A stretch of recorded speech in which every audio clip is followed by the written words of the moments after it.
नमस्कार दोस्तों। भगवद गीता में ये कहा गया है, एक श्लोक आपको शायद आपने बहुत बार सुना भी होगा कि कर्मण्येवाधिकारस्ते मा फलेषु कदाचन। ये जो श्लोक है उसका अर्थ भी बहुत लोगों को पता होगा कि हमेशा हमारे कर्म जो है उस पर ही हमारा अधिकार है। उस कर्म से जो भी फल की हमें इच्छा है उस फल पर हमारा कोई भी अधिकार नहीं है, या फिर हम नहीं कह सकते कि वो फल हमें मिलेगा या फिर ना मिलेगा। ये क्यों भगवान श्री कृष्ण जी ने कहा है?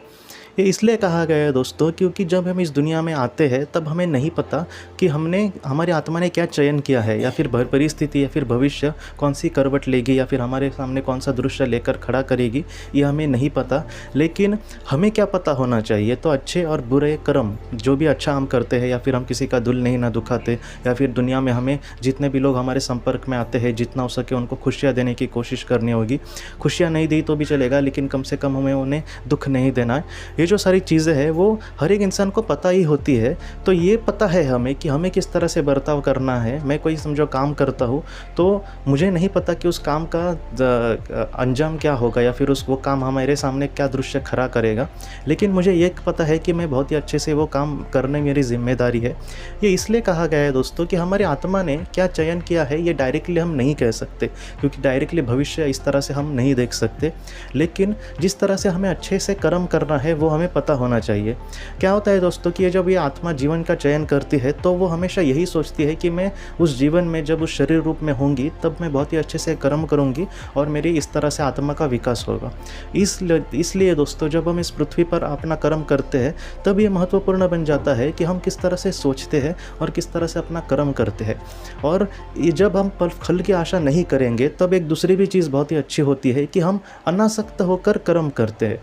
जो अनासक्त होकर कर्म करना होता है ना, उसको बहुत ही ज़्यादा महत्वपूर्ण होता है दोस्तों। जितने भी संत, कितने भी आप कोई भी संत को ले लो जिनको आप बहुत ही दिल से मानते हो, उन्होंने कभी आसक्ति से कर्म नहीं किया। उन्होंने कभी मुझे ये मिलेगा इसलिए मैं उसकी मदद करूँगा ऐसा कभी भी नहीं कहा। यही मुझे लगता है कि बहुत बड़ी डिफ़रेंस है हम में और उनमें।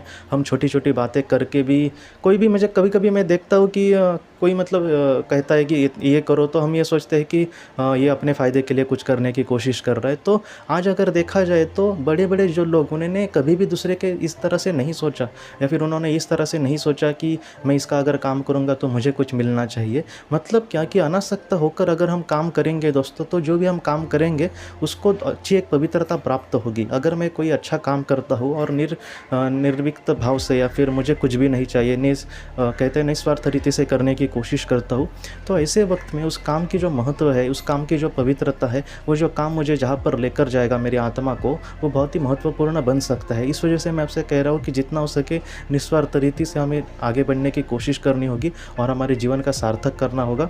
मैं इतना ही कह सकता हूँ दोस्तों कि रेगुलर जीवन में चलते समय हमारे सामने क्या बखेड़ा खड़ा होगा मुझे नहीं पता, लेकिन एक अच्छा कर्म करने वाला अगर इंसान हो तो कम से कम मृत्यु के बाद वो इतनी बड़ी गति को या फिर इतने सुंदर स्थान में वो प्राप्त होगा कि जिसके बारे में हम नहीं कह सकते। इसलिए मैं आपसे कहता हूँ दोस्तों कि हमेशा अपने कर्म पर हमें ध्यान देना चाहिए। जिस तरह से संतों के भी सामने बड़े बड़े दुख आए, लेकिन उन्होंने अपने रास्ते से वो डगमगाए नहीं, वो दुख की या फिर पाप की ओर नहीं चले गए, उन्होंने हमेशा अच्छे ही कर्म करने की कोशिश की। वैसे ही हमें अपने कर्मों पर हमेशा ध्यान देखना चाहिए, ना कि उसके फल पर दोस्तों। तो इस तरह से हमारे आत्मा का जीवन का पूरी तरह से सार्थक हो सकता है और हमारी आत्मा उस परमात्मा में ज़रूर जाकर मिल सकती है दोस्तों, जल्दी से जल्दी। आज के इस भाग को लेकर अगर आपके कोई भी सवाल हो तो आप ज़रूर पूछें, जितना हो सके मैं उसका आपको जवाब देने की कोशिश करूँगा। हम अपनी अगली वीडियो में मिलते हैं। आप अपने परिवार का ख्याल रखना। आपका बहुत बहुत धन्यवाद। ज़िंदगी की रोशनी ये संस्था ऐसे लोगों के लिए काम करती है जिन्होंने किसी अपने को खोया है, या फिर जो लोग अपनी ज़िंदगी में बहुत ही ज़्यादा दुखी है। जो लोग इस संस्था से जुड़ते हैं उनको तकरीबन 50 किताबें भेजी जाएगी उनके व्हाट्सएप पर या फिर ईमेल पर। ये किताबें आत्मलोक या फिर मौत के बाद हमारे साथ क्या होता है, इन सारी चीज़ों की आपको पूरी तरह से जानकारी देगी। और इसके साथ साथ आपको एक पास्ट लाइफ रिग्रेशन थेरेपी की ऑडियो भी भेजी जाएगी। इस ऑडियो की मदद से आप घर बैठे अपनी पास्ट लाइफ रिग्रेशन करने की कोशिश कर सकते हो। बहुत लोग पास्ट लाइफ रिग्रेशन थेरेपिस्ट के पास किसी कारण के वश नहीं जा सकते, तो ऐसे लोगों के लिए मदद के लिए ये ऑडियो तैयार की गई है। तो आप ज़रूर इस संस्था से जुड़े। इस संस्था से जुड़ने के लिए सामने जो व्हाट्सएप का नंबर दिया है आप कृपया उस पर संपर्क करें। आपका बहुत बहुत शुक्रिया।